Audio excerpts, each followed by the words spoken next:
기독교인이 살아가다가 원치 않는 고난을 당하면 제일 먼저 누구를 찾아가지요? 여러분 기독교인 아닙니까?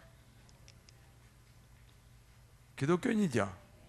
네, 그럼 여러분이 기독교인이잖아요. 여러분이 인생을 살다가 어려운 문제가 찾아왔을 때, 그랬을 때 어디를 찾아가느냐, 누구를 찾아가느냐 그 얘기입니다. 누구를 찾아가세요? 아, 정말이에요? 제가 다 아는데요. 그렇습니다. 우리 기독교인들은 인생의 환난이 오면 제일 먼저 하나님을 찾아갑니다. 그러면 제일 좋은 일이 생기면 어디로 가야 될까요? 그렇지요. 가장 어려운 일이 있으면 하나님께 간다며. 그러면 가장 좋은 일이 있을 때도 하나님께 가야죠. 그래서 요새 쓰는 말로 의리잖아요. 그게 의리. 도대체 자기가 필요하면 찾고, 자기가 좋은 일이 있으면은 하나님 안 찾으면 그게 의리가 없는 거예요. 요즘 세상 사람들이 우리 기독교인들은 뭐라고 그래요? 의리가 없다고 그러잖아요.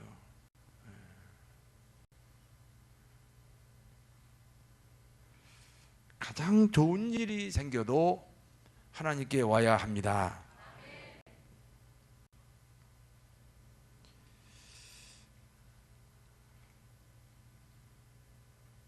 그러므로 이스라엘 사람들은 가장 좋은 날, 자기들이 명절이 되면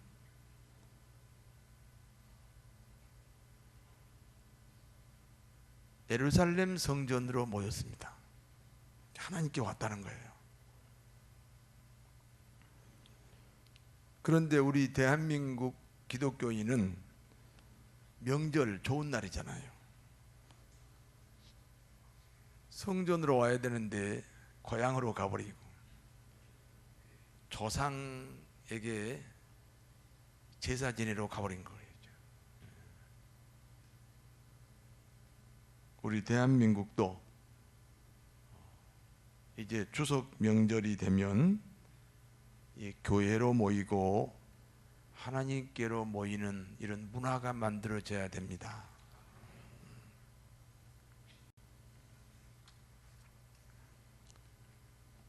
여러분은 오늘같이 좋은 날 하나님께 오셨네요.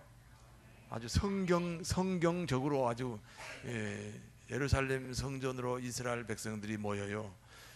이스라엘은 2000년 전이나 지금이나 항상 본국에 사는 사람보다 그 외국에 사는 사람이 3배로 더 많아요.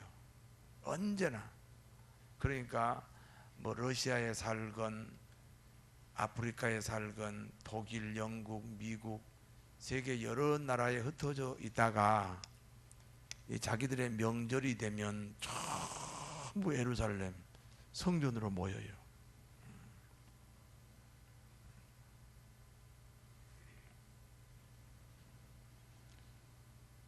그런 것처럼 여러분도 명절에 주님 전에 왔으니 얼마나 우리는 성경적인 사람들이냐 그런 뜻이죠. 지금 내가 여러분을 칭찬하는 거예요? 책망하는 거예요? 엄청 칭찬하잖아요. 엄청. 여러분은 주님 전으로 왔으니 하나님이 오늘 또 큰 복을 주실 줄로 믿습니다. 그 예루살렘 명절에 모이는 그 예루살렘 성전에는 여러 개의 문이 있어요. 그 중에 양문이 있는데 그 양문 곁에 베데스다라는 연못이 있습니다. 베데스다 연못은 하나님께 바칠 제물을 씻는 곳이에요. 그러니까 예루살렘 성전 안에 있고 사람이 만든 인공 연못이죠. 베데스다 연못에 물이 움직일 때가 있다는 거예요. 실내에 있으니까 당연히 바람이 안 불잖아요. 그러니까 물이 움직이지 않아야 되죠. 그런데 물이 움직일 때가 있어요. 그래서 사람들은 아마 천사가 내려와서 물을 휘젓나 보다 이렇게 생각해요. 물이 움직일 때는 천사가 와서 물을 휘젓나 보다 그렇게 생각하고 또 그렇게 소문이 나 있습니다. 어쨌든지 물이 움직일 때 제일 먼저 들어간 사람은 무슨 병에 걸렸든지 낫는다. 그러니까 수많은 환자들이 연못 주위에 모여들겠지요. 2000년 전이니까 의술이 발달하지 않아서 그냥 병이 나면 죽는 거예요. 그냥 그 병하고 한 10여 년 살다가 그냥 죽는 거예요. 또 고친다 한들 가산을 다 탕진시키잖아요. 그 당시에는 이 병이 나오면요 정말 폐가 망신하는 거죠. 그런데 물이 움직일 때 제일 먼저 들어간 사람은 어떤 병이 걸렸든지 낫는다 하니까 그냥 사방팔방에서 환자는 환자라고 하는 환자는 다 모이는 거예요. 이 베데스다 연못의 이 광경은 우리가 사는 이 세상의 축소판과 같습니다. 여러분, 우리가 사는 이 세상도 1등해야 살아남지요. 1등해야 살아남아요. 가령 식당을 한다. 그러면 이 식당을 한다. 김포에서 식당을 한다. 그러면 돈을 번다. 그 말은 1등 했다. 그 말이죠. 아니, 이 김포 전역에서 다 식당에서 돈 버는 거 아니잖아요. 대개 그 중에 한두 개가 벌어요. 그러니까 1등 해야만 살아남아요. 나머지는 1등 하려다가 다 쓰러지는 거예요. 뭐 식당만 그렇습니까? 가령 뭐 축구 선수가 뭐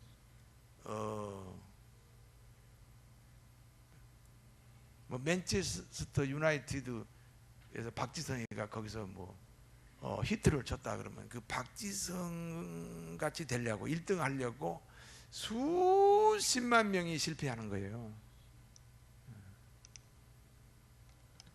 어떤 탑 스타가 있어요. 영화 배우 탤런트. 나도 저 사람처럼 돼야지 그래가지고 한 사람이 딱 1등 하니까 그 1등 때문에 수백 명, 수천 명이 실패하고 쓰러지고 좌절하고 넘어지고 인생을 망치는 거예요. 그런데 모든 사람은 1등 하기에 뭔가 장애를 가지고 있잖아요.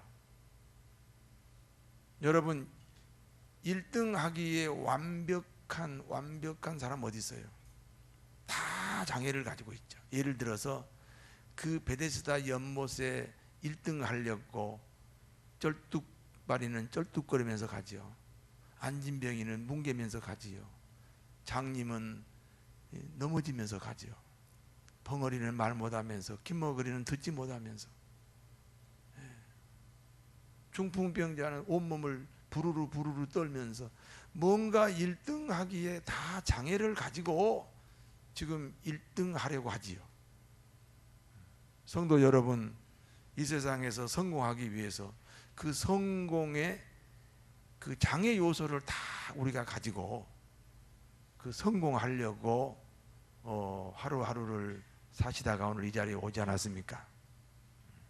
그러니까 그 베데스다 연못의 그 광경이 우리가 사는 이 세상의 축소판이다.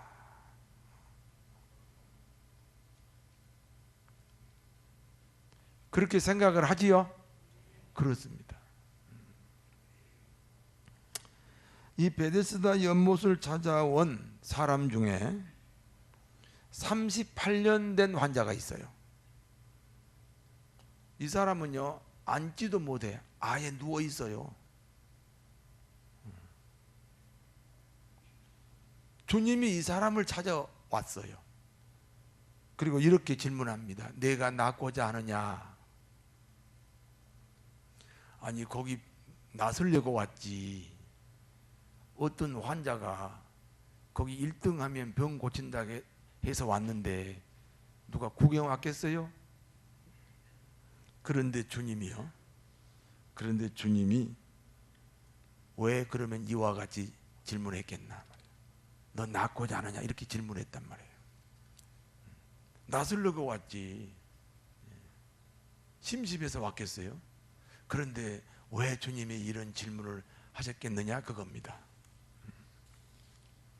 자, 38년 동안 병 고치려고 무던히 애를 썼겠지요.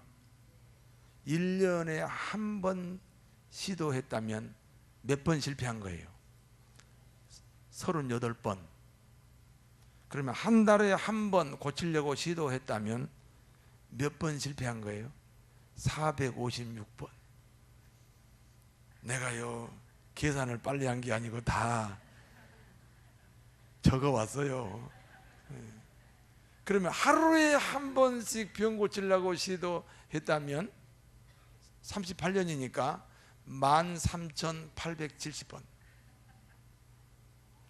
이야, 사람이 한 번, 두 번 실패해도요, 낙심하는데 13,870번을 실패했다는 거예요.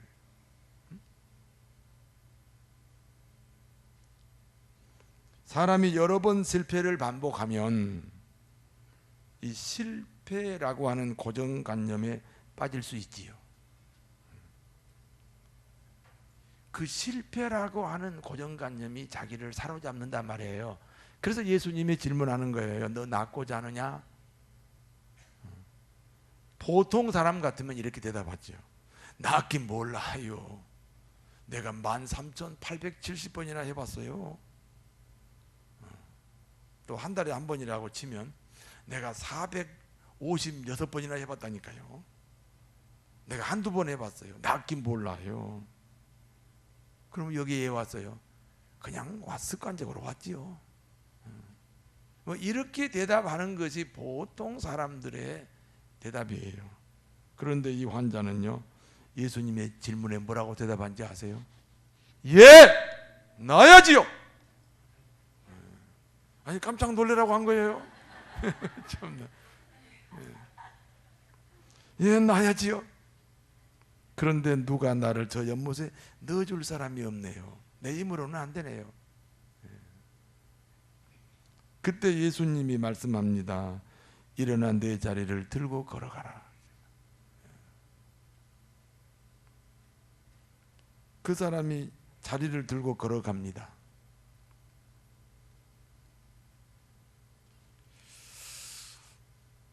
주님의 치료가 가능한 이유가 뭔지 아세요?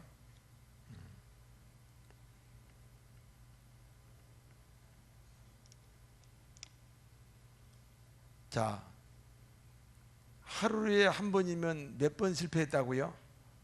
13,870번 실패했어요. 그럼 이 사람은 그 실패가 그 사람의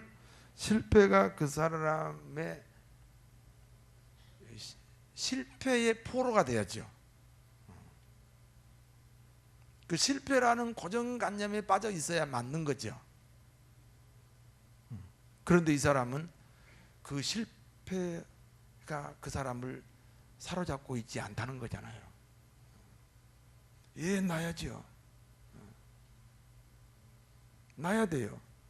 이 사람의 인생은 과거에 있나요? 지금 미래에 있나요?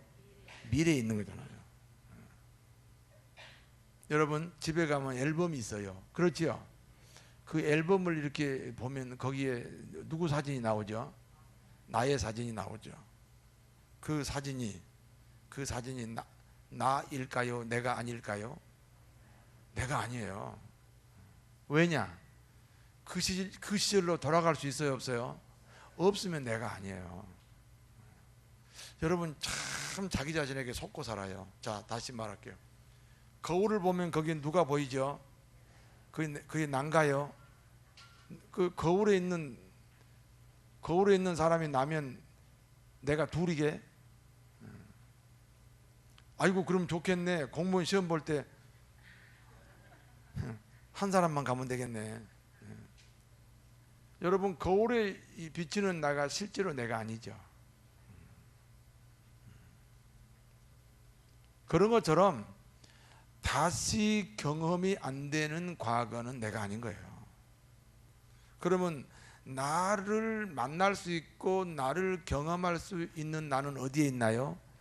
미래에 있잖아요. 미래. 나는 미래에 있어요.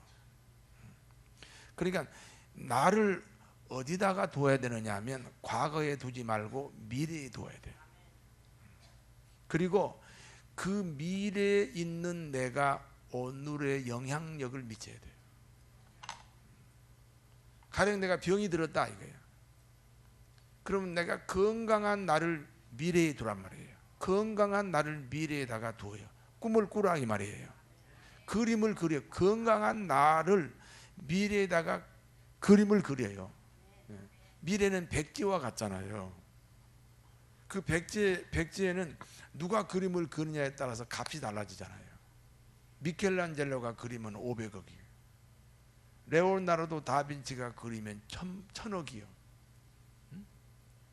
내 미래의 그림을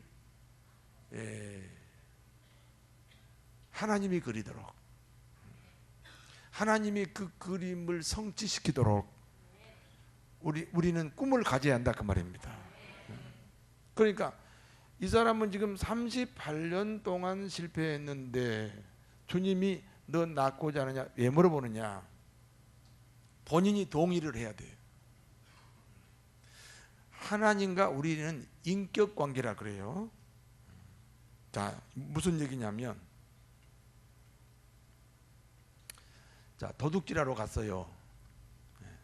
뭐 어느 집회를 갔는지 은행에 갔는지 하여튼 도둑질하러 갔는데 경찰관이 있어서 그냥 왔다. 도둑질 한 거예요, 안 한 거예요? 경찰관이 없었으면 했을 거 아니요. 그런 경우는 도둑질 한 거예요. 아시겠어요? 그러니까 선악과를 하나님이 만들어 놓고 이거 먹지 마라, 먹으면 정령 죽는다 했는데 아담과 하와가 이거 먹었어요, 안 먹었어요? 그러니까 그래가지고 쫓겨났지요. 인간이 저주받고 멸망의 길로 가게 됐지요. 그러면요, 안 믿는 사람이 이렇게 질문합니다. 아니 선악과 그거 좀 천군 천사로 좀 지키게 하지, 그거 왜 뻔히 따먹을 거 알면서 좀 지키게 하시지 아니하고 그냥 따먹도록 방관했다가 또 벌 주셔요? 이렇게 질문하면 여러분 뭐라고 대답해요? 제가 물어볼게요. 선악과를 먹으러 갔는데 천군 천사가 지켜서 그냥 왔다. 먹은 거예요, 안 먹은 거예요?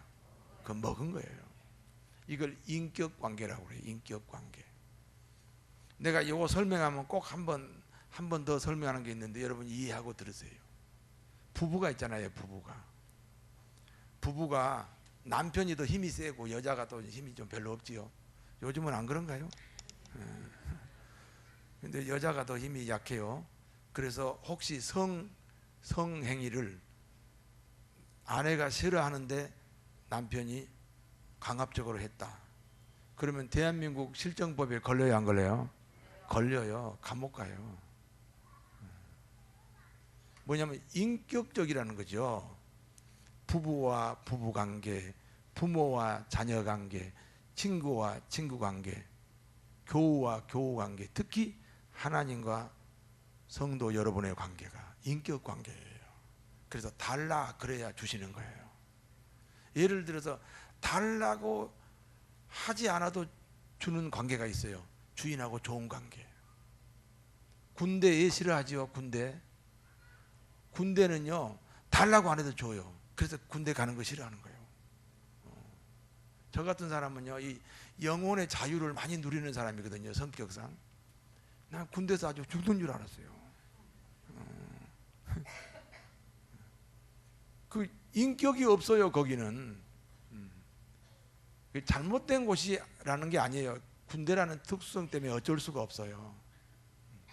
하나님과 우리는 인격 관계예요. 그래서 하나님이 주고 싶어도 우리가 달라고 해야 돼요. 믿습니까? 그러니까 주님이 낳고 자느냐 왜 물어보느냐? 지금 본인이 낳으려고 하는 의지가 있나 없나? 지금 낳으려고 하는 그런 어떤 그 의지.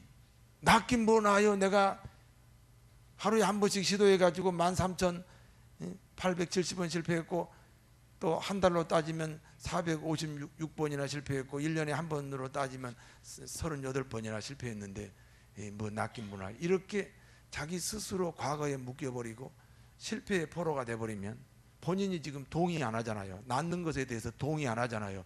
그러면 하나님이라도 못 고쳐준다 이 말이에요.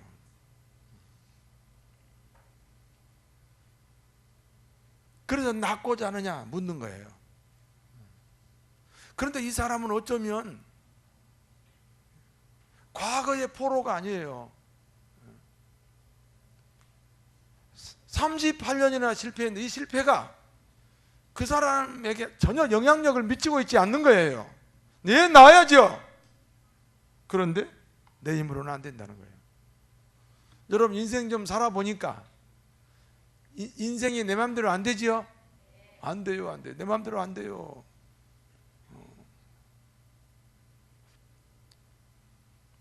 돈 버시는 게 힘들지요? 돈 버는 게 힘들어요. 세상에서 제일 빠른 게 빛이거든요.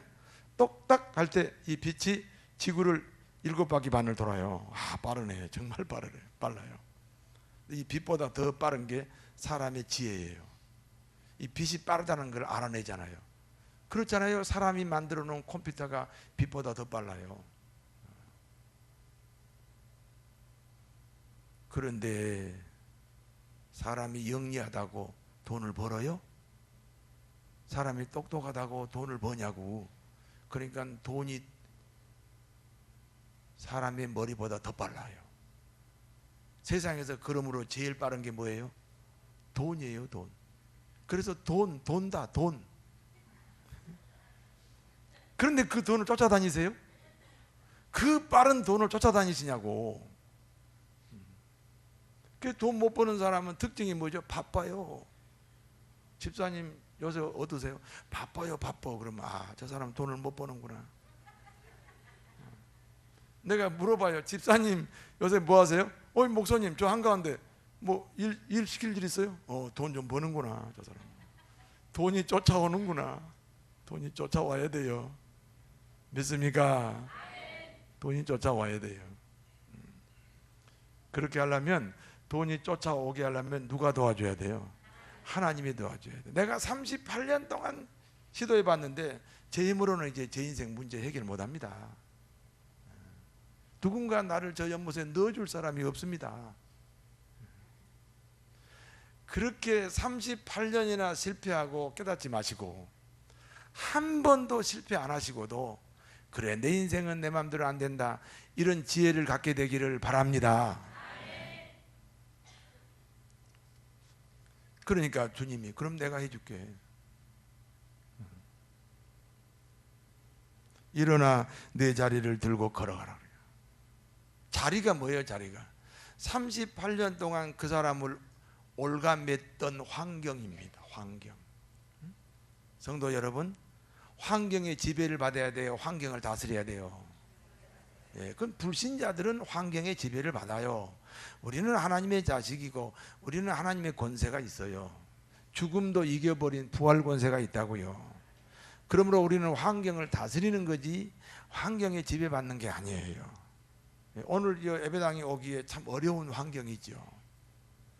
그 환경의 지배를 받으면 오늘 예배당에 못 와요. 그 환경을 다스리면 오늘 예배당에 와서 예배 드릴 수 있어요.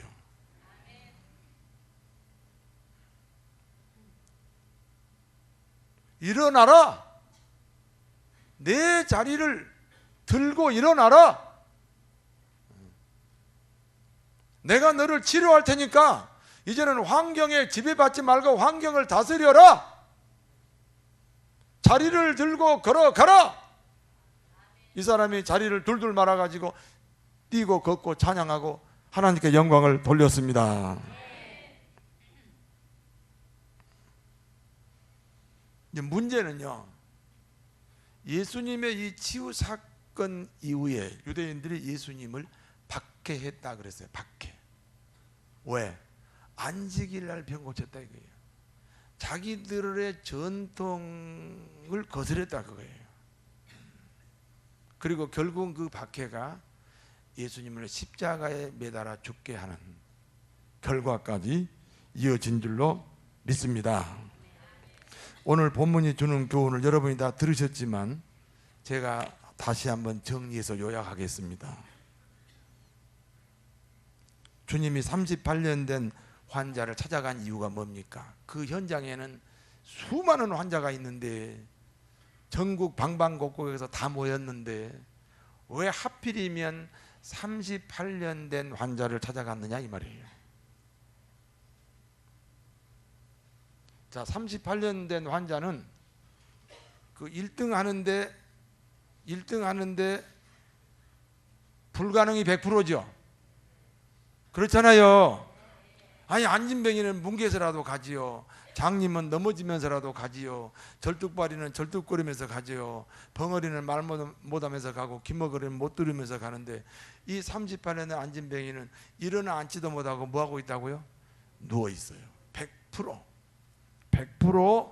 1등 하는데 불가능한 사람이에요.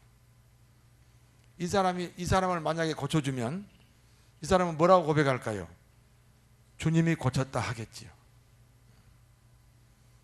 지금까지 주님이 지켜주셨습니다. 믿습니까? 안진뱅이는요, 그래도 몇 프로는 내 노력이라 그럴 거고, 벙어리, 장님,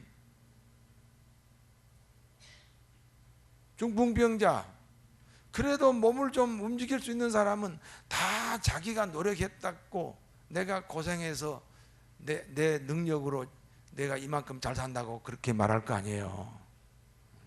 그러니까 완전히 불가능한 사람을 찾아가신 이유가 그 사람을 고쳐줘야 주님이 고치셨다 라고 주님께 영광을 돌릴 수 있잖아요. 믿습니까? 완전히 불가능하기 때문에 완전히 믿음으로만 고칠 수 있잖아요. 여러분도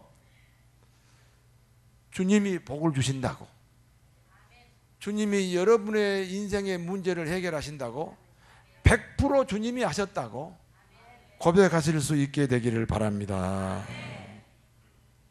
두 번째는 나 자신의 정체성을 어디에 두라고요? 미래에 두라고요. 미래는요, 백지와 같아요. 자기가 얼마든지 아름답게 그릴 수 있잖아요. 왜 불행하게 미래를 그려요? 그럴 사람은 아무도 없잖아요. 문제는 과거의 영향을 받으니까 어떤 부부는 30년간 싸운다?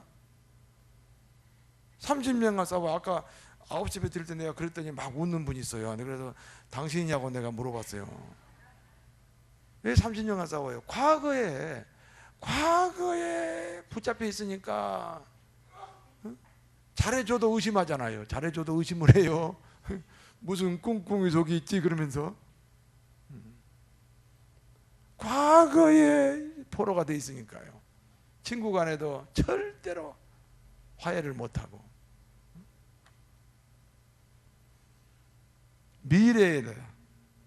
미래에다 내 인생을 두시기 바랍니다.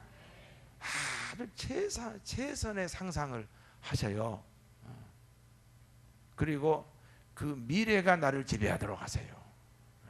38년 동안이나 실패했는데 그 실패가 이 사람에게 전혀 영향력을 미치지 못했다는 거예요. 그런 사람이 고치겠다고 하는 의지가 있잖아요. 하나님은 인격관계니까 이런 의지가 있는 사람에게 지금 축복을 하시잖아요. 그래서 나온 찬송가가 있어요. 그 찬송가는요 불신자들이 더 잘 부르더라고. 제가 불러볼까요? 과거를 묻지 마세요. 아멘 좀 해봐요. 아 정말.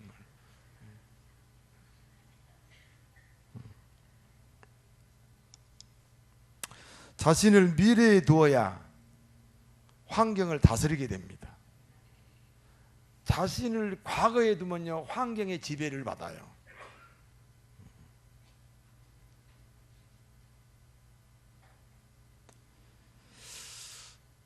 환경의 지배를 받으면 하나님의 지배가 없어져요. 환경의 지배를 받으니까 무슨 온갖 성인병이 걸리고 세상의 모든 불행이 이 과거가 다스리기 때문에 세상의 모든 불행이 거기서 오는 거예요. 긍정적이지 못하고 부정적이고요. 적극적이지 못하고 소극적이고요. 능동적이지 못하고 수동적이고요. 적극적이지 못하고 소극적이에요. 이 과거가 지배하면요 성격 자체가 아주 어두워져 버려요. 너 낳고자 하느냐? 예! 낳아야죠. 이번에는 안 놀릴 줄 알았어요. 두 번씩이나 놀리겠어요? 네. 세 번째는요 방법과 목적을 혼돈하면 안 됩니다. 무슨 얘기냐면요 지금 안식일날 병 고쳤다. 그래서 결국 예수님이 그것 때문에 이제 박해를 당하고 죽기까지 하거든요. 안식일을 지키는 것이 목적이요 방법이요? 방법이라니까요. 여러분 신앙생활의 방법 때문에 명절에 가족끼리 싸우지 마세요.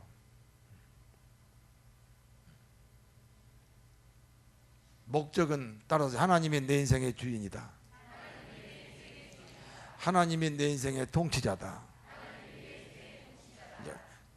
그 하나님이 내 인생의 주인이다. 하나님이 내 인생을 통치하신다. 그렇게 하기 위해서 방법들이 만들어진 거예요.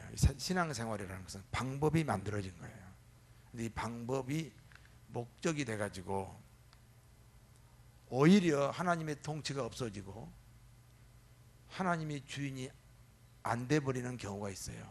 오늘 안식일이라는 것은 신앙의 목적이 아니라 방법인데 유대인들은 안식일날 병 고친 것 때문에 이 방법 때문에 이 방법이 마치 목적인 줄 알고 예수님이 쉽게 요즘으로 말하면 이단이다 그래가지고 죽게 하신 거예요. 명절에 너무 전통에 묶여서 너무 신앙생활 잘하려고 만들어 놓은 어떤 교리나 룰에 묶여서 덕을 해치는 일이 없도록 가족 모임에서 오히려 전도의 장이 되도록 그렇게 덕을 세우시기를 바랍니다. 기도하겠습니다.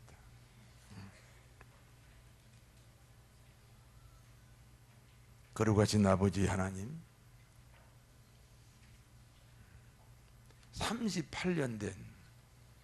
38년이나 실패한 사람이 주님 한순간에 치료하셨습니다. 우리는 그와 같은 기회를 가지고 사는 사람들입니다. 네가 물 가운데 있어도 물에 적시지 않고 네가 불 속에 있어도 불에 타지 아니하리라. 너는 내 것이다. 내가 너를 지키고 보호한다. 문제는 하나님의 축복을 받을 내 준비가 안 됐다. 오늘 이 말씀을 통해서 하나님께 만 가지 복을 다 누리는 사랑하는 교우들이 되게 하여 주옵소서. 예수님 이름으로 기도하옵나이다.